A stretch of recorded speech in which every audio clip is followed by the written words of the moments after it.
So dear learners, welcome you all to the live class on Zoom conference with me, Faisal Ahmed, faculty member, Department of English, World University of Bangladesh. So today is Thursday, 4th November 2021, and we have reached at the end of week 7. And every week, at the end of every week, we normally sit for live class. So today is not an exception, the similar one like the previous weeks live classes. Okay, so today's topic is Easter 1916, a very famous and historical poem written aesthetically by William Butler Yeats, whose poems are very much critical and whose poems are mostly anthologized and mostly criticized and also discussed as well simultaneously. Okay, and he's very popular and national poet in Ireland.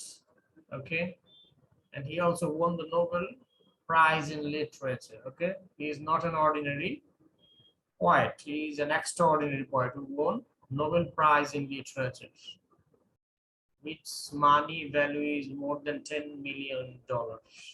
10 million or 1 million, I'm not sure. You can check it over Google. Okay, so that's the money value. Another value is respect. Okay, and the people from all over the world recognize the person who won Nobel Prize in Literature or other fields. Okay, so Easter 1916, this is connected, and the title adapted from the Easter Rising or revolution, independent revolution among the Irish, okay, Irish revolutionary people who lead the revolution, lead the rising, okay, in 1916. মানে 1916 সালে এটা হচ্ছে প্রথম বিশ্বযুদ্ধের সময়। প্রথম বিশ্বযুদ্ধ ছিল 1914 থেকে 1918 বা 19 এই সময় পর্যন্ত। তো তার মানে প্রথম বিশ্বযুদ্ধ চলাকালীন অবস্থাতেই ব্রিটিশ বা ইংল্যান্ড তথা ব্রিটিশ এম্পায়ার অন্যান্য দেশগুলোর সঙ্গে যুদ্ধে লিপ্ত ছিল, জার্মানি এবং রাশিয়া এবং অন্যান্য দেশগুলোর সাথে, অর্থাৎ শত্রুপক্ষদের সাথে। ওকে, আর ইংল্যান্ড ছিল যুদ্ধের মিত্রপক্ষের দিকে, কিন্তু ইংল্যান্ডের অধীনে অনেক অঞ্চল ছিল, যার কারণে অনেক দেশ অঞ্চল থাকার কারণে এগুলোকে তখন সাম্রাজ্য বলা হতো। জার্মানিও তখন সাম্রাজ্য ছিল। জার্মানির আশেপাশে যত দেশ বর্তমানে যেমন সুইজারল্যান্ড, হ্যাঁ, তারপরে ওই যে নেদারল্যান্ড, তারপরে পোল্যান্ড, হল্যান্ড, এই সব দেশ জার্মানির অধীনে ছিল। এবং জার্মানি চেয়েছিল পুরো ইউরোপ তথা পুরো পৃথিবী তাদের দখলে চলে যাবে। তাদের বিরুদ্ধে ছিল আমেরিকা এবং গ্রেট ব্রিটেন। ওকে, এবং তাদের পক্ষে ছিল ইটালি, জার্মানিদের পক্ষে। ওকে, সো আমরা আর ইস্টার 1916 হচ্ছে স্পেসিফিক্যালি আইরিশ পিপল দেশের সংযুক্ত। আইরিশরা, যেটা আমি এটা আগের বলেছি, এখন আবার রিপিট করছি, যে আইরিশ পিপলরা ব্রিটিশদের অধীনস্থ ছিল আমাদের মতো যখন আমরা পাকিস্তানিদের অধীনে ছিল 1971 এর আগে। ওকে, তেমনি প্রথম বিশ্বযুদ্ধের আগে বা 1916 সালের আগে বা 20th সেঞ্চুরির শুরুর দিকে আইরিশরা ব্রিটিশদের অধীনে ছিল। যার কারণে প্রত্যেক জাতি কিন্তু স্বাধীনতা চায়, আইরিশরাও তার ব্যতিক্রম নয়। যার কারণে তারা এই স্বাধীনতা অর্জনের জন্য তাদেরকে স্যাক্রিফাইস করতে হয়েছিল। সেই স্যাক্রিফাইসের মধ্যে এখানে এই কবিতাতে সেই স্যাক্রিফাইসের কথাই বলা আছে, কিভাবে আইরিশরা স্যাক্রিফাইস নিজেদের জীবন দিয়েছিল, উৎসর্গ করেছিল লিডাররা, এবং তারা অনেকেই ছিল এই কবি বা স্পিকারের পরিচিত। হ্যাঁ, স্বয়ং বাস্তব লাইফে এখানে অনেকগুলো ক্যারেক্টারের ইঙ্গিত দেওয়া হয়েছে এই মানে কবিতার মধ্যে, যারা কিনা আইরিশ এই রেভলিউশনারি অ্যাক্টিভিটিতে অংশগ্রহণ করেছিল। ওকে, ঠিক যেমনি আমাদের মুক্তিযুদ্ধ বা অন্যান্য যে ভাষা আন্দোলনে বিভিন্ন লিডাররা, যেমন যে আমরা বলে থাকি ভাষা আন্দোলনে কারা শহীদ হয়েছে, যে আসাদ, রফিক, জব্বার, তাই না? এইরকম কিছু স্পেসিফিক নেতৃত্ব দেওয়ার মতো কিছু লোক থাকে যারা প্রত্যেক স্বাধীনতায় বা প্রত্যেক রেভলিউশনারি এগুলোকে রাইজিং বলা হয়, ওকে, বা রেভলিউশন বা রিভেল, বিদ্রোহ আর কি, হ্যাঁ, এক ধরনের অত্যাচার বা স্বৈরাচারী শাসকের বিরুদ্ধে বা ইম্পেরিয়ালিস্টিক শাসকদের বিরুদ্ধে বিদ্রোহ। তো ব্রিটিশরা যে ভালো ছিল তা না, তারা তাদের জন্য ভালো ছিল। আইরিশদেরকে তারা ওরকম গুন্ডাসা করে রাখতো, তাদেরকে অ্যাডমিনিস্ট্রেটিভ অনেক সুবিধা থেকে বঞ্চিত করতো। ওই জন্য মূলত এই ধরনের সিচুয়েশন সব দেশে কিন্তু একই সিস্টেমে হচ্ছে। ওকে, দেখা যায় যে যারা শোষণ করে, হ্যাঁ, আর যারা শোষিত হয় তাদের মধ্যে একটা ব্যবধান দেখা যায়। আর শোষণ যখন একটা মাত্রা অতিরিক্ত পর্যায়ে চলে যায়, হ্যাঁ, টলারেন্সের বাইরে চলে যায়, তখনই কিন্তু এই ধরনের রেভলিউশন, আপরাইজিং বা অভ্যুত্থান বা বিদ্রোহ বা যুদ্ধ এই ধরনের ইয়েগুলো তৈরি। ওকে, সো যাই হোক, তারা এখানে নির্বিচারে ব্রিটিশরা তাদেরকে হত্যা করেছিল, লিডারদেরকে, অন্যান্য যাদেরকে, যদিও তারাও আক্রমণ করেছিল, কিন্তু পেরে ওঠেনি। পরবর্তীতে এটা ট্রায়াল হয়, বিভিন্ন ইয়ে হয়, এবং আইরিশ পিপলরা তাদের দেশের লোকজন যারা জীবন দিয়েছিল তাদের পক্ষ নেয়। ওকে, যার কারণে ব্রিটিশরা ওই অঞ্চলে গণতান্ত্রিক ভাবে থাকতে পারেনি। হ্যাঁ, জনগণের সমর্থন যখন হারায় তখন কোনো সরকার কিংবা শাসক কিংবা রাজা ওই অঞ্চলে শাসন করতে পারে না। ওকে, the same thing happened in Ireland during the beginning of the First World War. Okay, so I think the theme of the poem is now, or the concept of the poem is now clear to you like the daylight. Okay, so do you respond to me yes or no? Yes, sir. Okay, that's fine. So we proceed on. Okay,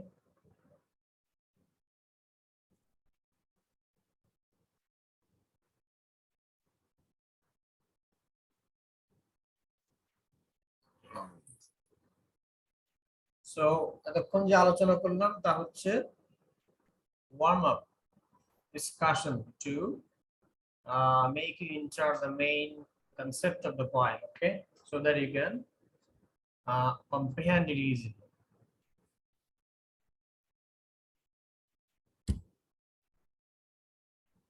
okay, so তোমরা তো এখানে আমি যে lesson এখানে upload দিয়েছি সেগুলো এখানে দেখেছো। তো সেই জিনিসগুলোই আমরা এখানে আলোচনা করব। তবে আমাদের মূল টার্গেট হচ্ছে আমরা যে জিনিসগুলো আন্ডারস্ট্যান্ড করতে পারিনি সেগুলোই, সেই গ্যাপ গুলো আমরা ফিল আপ করার চেষ্টা করব লাইভ ক্লাসের মাধ্যমে। ওকে,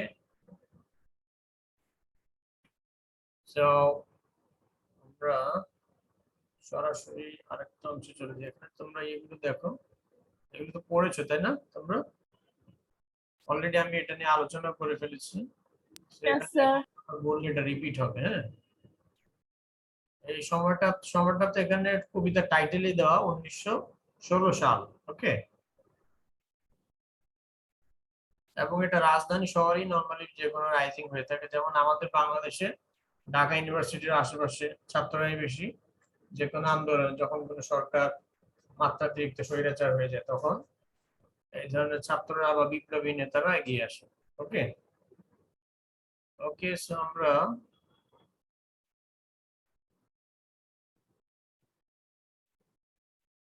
তো এই লিডারদেরকেই মূলত, যারা ওখানে স্যাক্রিফাইস করেছিল তারা সাধারণ মানুষই ছিল, কিন্তু তারা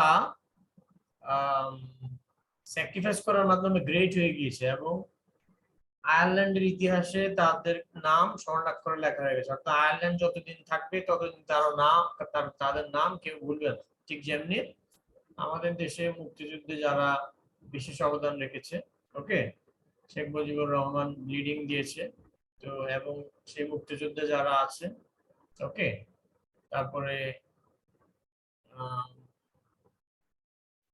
ভাষা আন্দোলনে যারা শহীদ, ওকে, এই ধরনের গ্রেট যারা লিডার, তাদেরকে কিন্তু মানুষ কখনোই ভুলবে না। আলোচনা হবে, সমালোচনা হবে, নানান ধরনের, কেউ খারাপ বলবে, কেউ ভালো বলবে, সব মিলিয়ে কিন্তু এই ধরনের লিডাররা বেঁচে থাকবে যতদিন ওই জাতি থাকে। ওকে,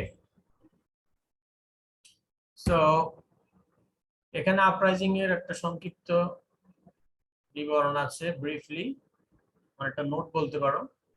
ওকে, রেভিলিয়নটা হয়েছিল ব্রিটিশ রুলদের কে হটানোর জন্য। ওভারথ্রো মানে হটানো। ওকে, আয়ারল্যান্ডে ব্রিটিশদেরকে হটানোর জন্য, ঠিক যেমনি বাঙালিরা পাকিস্তানিদেরকে হটিয়েছিল। ওকে, 1916 সালে, মানে ওরা হচ্ছে অন্য দেশের লোক আয়ারল্যান্ডে এসে রাজত্ব করছে, ঠিক যেমনি ব্রিটিশরা কিন্তু, এরা হচ্ছে সবচেয়ে পাওয়ারফুল এক জাতি, হ্যাঁ ব্রিটিশরা, যারা পৃথিবীর কোন অঞ্চল মানে ম্যাক্সিমাম অঞ্চলই শাসন করেছে। এই ভারতবর্ষ তারা 200 বছর শাসন করেছে, সেই হাজার হাজার মাইল দূর থেকে এসে এখানে এসে তারা অন্য আরেক জাতিকে শাসন করে গেছে, গভর্নমেন্ট মানে শাসক ছিল তারা একটা সময়, এবং টানা 200 বছর। Can you believe it or not? তার মানে কতটা একটা জাতি কতটা পাওয়ারফুল হলে, কতটা ট্যালেন্ট হলে অন্য আরেকটা জাতিকে শাসন করতে পারে। ওকে, so Britain caught unaware as its forces were focused on the first world. তো এখানে ব্রিটিশরা ওখানে ব্যর্থ হয়েছিল। তার একটা কারণ হচ্ছে তারা কিছু কিছু ক্ষেত্রে তাদের প্রতি অবিচার করেছিল, আবার আরেকটা বড় কারণ হচ্ছে প্রথম বিশ্বযুদ্ধে তাদের মনোযোগটা চলে গেছিল বেশি, গ্রেট ওয়ার যেটা, হ্যাঁ একটা বিশাল বড় যুদ্ধ 20th সেঞ্চুরির শুরুর দিকে। সো এই গ্রেট ওয়ারের দিকে ফোকাস করার কারণে তারা কিন্তু আয়ারল্যান্ডের যে রেভলিউশন বা রাইজিং হচ্ছে সেটার দিকে তারা খেয়াল করতে পারেনি। ওকে, so rebel surrender on 29 April after onslaught by British forces in Dublin. So আয়ারল্যান্ডের রাজধানীর নাম আমরা তো সবাই জানি ডাবলিন। ওকে, 29 এপ্রিল রিবেল মানে যারা বিদ্রোহী তারা সারেন্ডার করেছিল ব্রিটিশদের দ্বারা রেড দেওয়ার পরে। এরপর public opinion turns to support rising. তো যাই হোক, এটা নিয়ে বিচার আচার হয়, যখন কোনো কিছু ঘটে, বিশৃঙ্খলা হয়, ভায়োলেন্স হয়, কোনো ধরনের বিদ্রোহ হয়, তখন সেটা নিয়ে গণবিচার হয়। অর্থাৎ যারা লিডারশিপ দিয়েছে সরকারের বিরোধী, তাদেরকে নরমালি অপরাধী হিসেবে দাঁড় করানো হয়। কিন্তু তাদেরকে অপরাধী হিসেবে দাঁড় করানো হলেও ব্রিটিশদের পক্ষে কোনো আইরিশ জনগণই যায়নি, তারা সেই রাইজিং এর পক্ষে মানে বিদ্রোহের পক্ষেই তারা মত দিয়েছে। যার কারণে মত দেওয়ার পরেও কিন্তু এখানে যারা শাসক তারা তো সহজে ক্ষমতা ছাড়ে না, তাই না? তো তারা বহু মানুষকে হত্যা করেছে, মানে প্রায় 450 জন নেতা, তাদের নেতা নেত্রী সহ। শুধু পুরুষরাই এখানে লিডিং দেয়নি, নারীরাও ছিল। যেমন তোমরা জেনে থাকবা যে উইলিয়াম বাটলার ইয়েটসের একজন বিখ্যাত এবং তাকে নিয়ে অনেক আলোচনা হয়েছে, সমালোচনা হয়েছে, একজন মানে গার্লফ্রেন্ডও বলা যায় না, মানে গার্লফ্রেন্ড টাইপেরই, মানে যাকে সে খুব পছন্দ করতো এবং যাকে বিয়ের প্রপোজ দিয়েছিল প্রায় 3 বার, কিন্তু 3বারই সেই মেয়েটা রিজেক্ট করেছে তাকে। হ্যাঁ, সো এটা আসলে মানে উইলিয়াম বাটলার ইয়েটসের রিয়েল লাইফের ঘটনা বললাম আমি, এবং সেটা থেকে খুবই মানে আহত হয়েছিল। হ্যাঁ, সো যার কারণে মকব্রাইট কে, মানে তার নাম হচ্ছে মকব্রাইট সম্ভবত, সরি মর্টগনে, মর্টগনে হচ্ছে তার সেই প্রপোজ লেডির নাম, যে কিনা খুবই সুন্দরী তবে পাশাপাশি অহংকারীও ছিল, এবং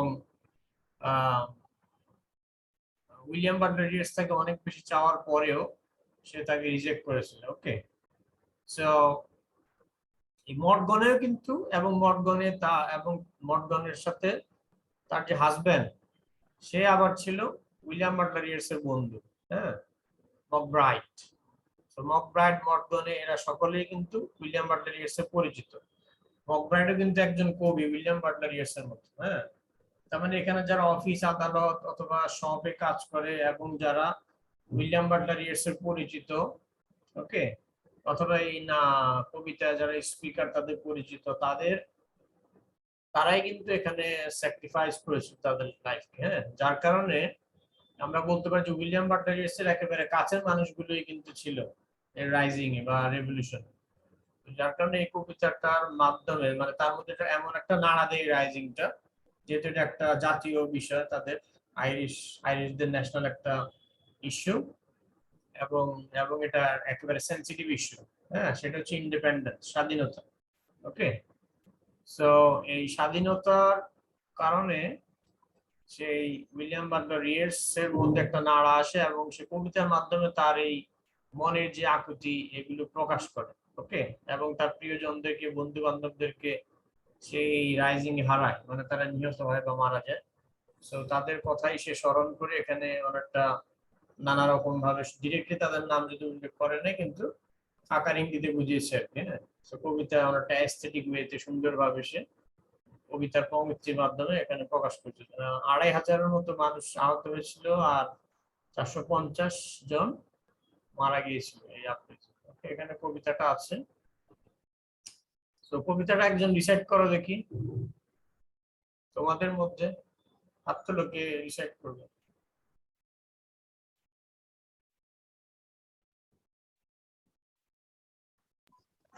স্যার আমি কি পড়তে পারি? হ্যাঁ হ্যাঁ, শিওর। Thank you sir. তোমার sir shall I start? Recitation শুরু করো। Stanza 1. I have met them at close of death, coming with a vivid face from counter or desk among grey 18th century houses. I have passed with a nod of the head or polite, meaningless words, or have lingered a while and said polite, meaningless words, and thought before I had done of a mocking tale or a gift to please a companion around the fire at the club, being certain that they and I but lived where mortally is worn. All changed utterly. A terrible beauty is born. Stanza 1. That woman's day were spent in ignorant goodwill, her nights in argument until her voice grew shrill. What voice more sweeter than hers? When, young and beautiful, she rode to Harriers. This man had kept a school and rode her winged horse. This his helper and friend was coming into his force. He might have won fame in the end. So sensitive, his nature seemed, so daring and sweet his thought. This other man I had dreamed, a drunken, vainglorious lord. শেষ sir. স্ট্যান্জা 1 হয়েছে কেবল। হ্যাঁ, এবার স্ট্যান্জা 2টা পড়ো। এটা অনেক বড় কবিতা। হ্যাঁ, জি স্যার। স্ট্যান্জা 2টা আরেকজন পড়ো। স্যার স্ট্যান্জা 3 আবার আমি পড়তে চাই।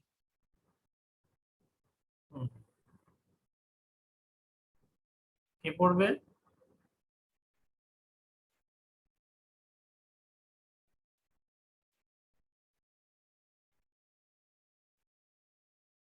তোমরা আশেপাশে নাই? আশেপাশে আছো? তাহলে আমি পড়ি। বাকিদের কথা বলতে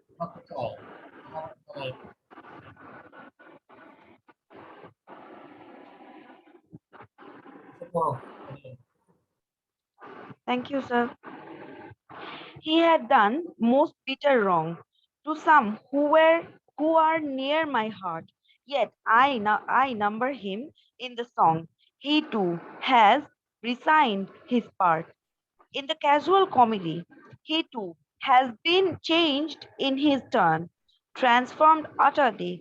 A terrible beauty is born. Stanza 3.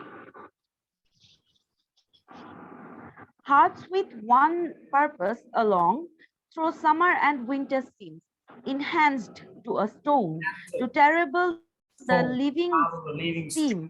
The horse that climbs the road, the ride of the bars that range from cloud to tumbling cloud. Minute by minute the change, the shadow of cloud on the stream changes minute by minute. A horse hoof slides on the brim, the horse flashes. The long legs, more hands dive and hands to stop even leave the stones in the midst of all. Sorry, আমি তোমার রিসাইটেশনের মাধ্যমে interview করলাম একটা শব্দ Sir, it's okay. Spell Ji sir. Okay the fourth থেকে আবার বল। Stanza 4. Too long a sacrifice can make a stone of the heart. Oh, when may it suffice that is heaven's part, our part, to murmur name upon name, as a mother name her child when sleep at last has come on limbs that had run wild. What is it but nightfall? No, not night, but death. No, not Was it now, but death. Was it needless? No, not night, but death. Keep faith for all that is done. We know the dream enough to know the dreamed are dead. What if excess of love bewildered them till they died? I write it out in a verse. McDonough and McBride and Connolly and Pierce. এখানে দেখো চারজনের নাম উল্লেখ করেছে হ্যাঁ Ji sir. Now and in time to be whenever green is old or changed. Green হচ্ছে আয়ারল্যান্ডের জাতীয় একটা রং বুঝছো আমাদের দেশে গ্রিনটা জাতীয় রং না পতাকার মাঝে সবুজ Ji sir.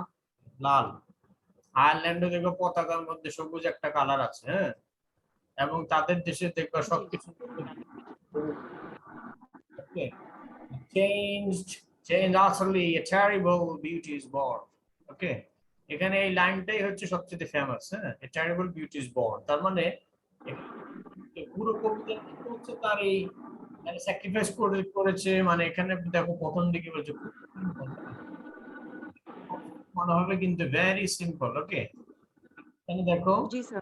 I meet them at close of the evening দেখো যারা তাদের যারা সেই রাইজিং এ অংশগ্রহণ করেছিল ওকে মানে সে রাইজিং এর নেতৃত্ব দিয়েছিল অথবা রাইজিং এ প্রাণ দিয়েছিল স্যাক্রিফাইস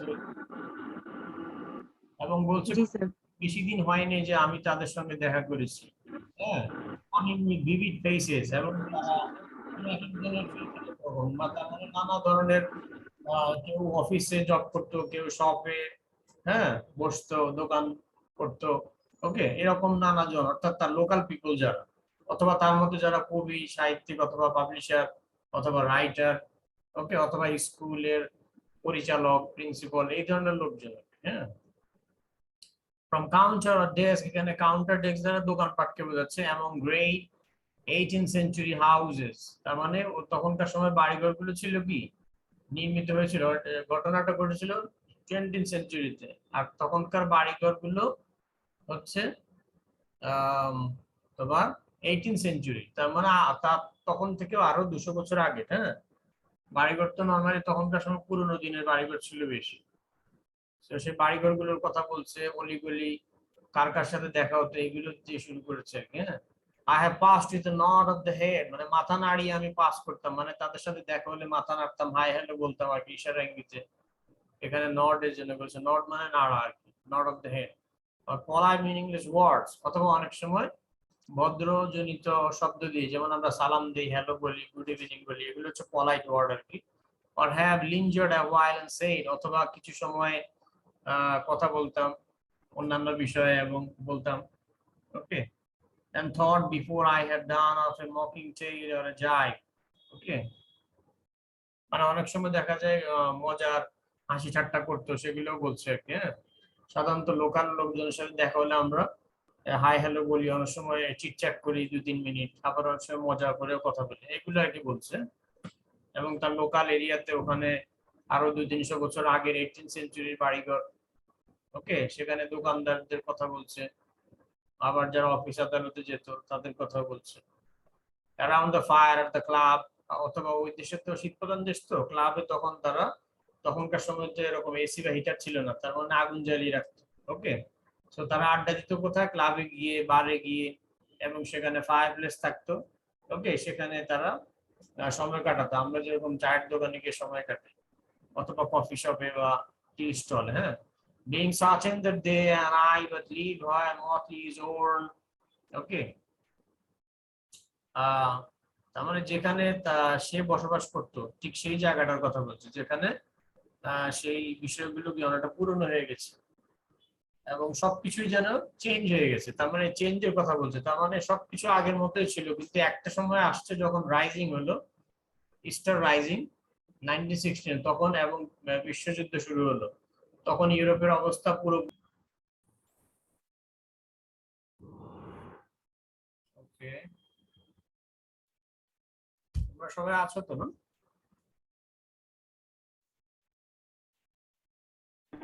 Yes, জি sir. স্যার আছি। That's fine. Thank you for joining with me. So we were disconnected due to a limited period of time in Zoom meeting. So resume now. Okay, so বুঝতে পারছো তো না? তো প্রথম standard হচ্ছে পুরোটাই হচ্ছে আমাদেরকে পরিচয় করিয়ে দিচ্ছে যে সে কোথায় থাকতো, বাড়িঘর গুলো কেমন ছিল, কার কার সাথে তার দেখা হতো। মানে এখানকার এই কবিতার স্পিকার, অথবা আমরা ইনডিরেক্টলি বলতে পারি এখানকার যে রাইটার, ডব্লিউ.বি. ইয়েটস। ওকে, সাধারণত এটা বলে না, কবিতা আলোচনার সময় বলে স্পিকার আর কি। স্পিকার অমুক জায়গায় ছিল, অমুক এর সাথে দেখা সাক্ষাৎ হয়েছিল তার। হ্যাঁ, প্রথম স্ট্যান্ডার্ড হচ্ছে তার কার কার সাথে দেখা হয়েছিল, কার কার সাথে কি করতো, হাই হ্যালো বলতো ইত্যাদি। হ্যাঁ, কোথায় তারা ক্লাবে আড্ডা দিত। ওকে, সো এরপর শেষের দিকে বললো কি all change আটারলি a terrible beauty is born. Okay, so first standard একেবারে মাঝখানে আর কি। হ্যাঁ, এখানে প্রথম এবং তৃতীয় স্ট্যান্ডা হচ্ছে সম্ভবত 24 লাইনস এর, আর দ্বিতীয় এবং চতুর্থ স্ট্যান্ডা হচ্ছে খুব সম্ভবত 16 লাইনের। হ্যাঁ, ওকে, 8 লাইনের হবে আর কি। আচ্ছা, 16 লাইন হচ্ছে তোমার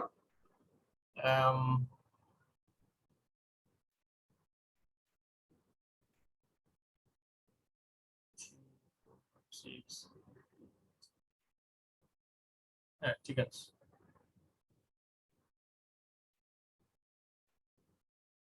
16 লাইন। 16 স্ট্যান্ডার্ড নাম্বার ভুল দিয়েছি কিনা খেয়াল নেই।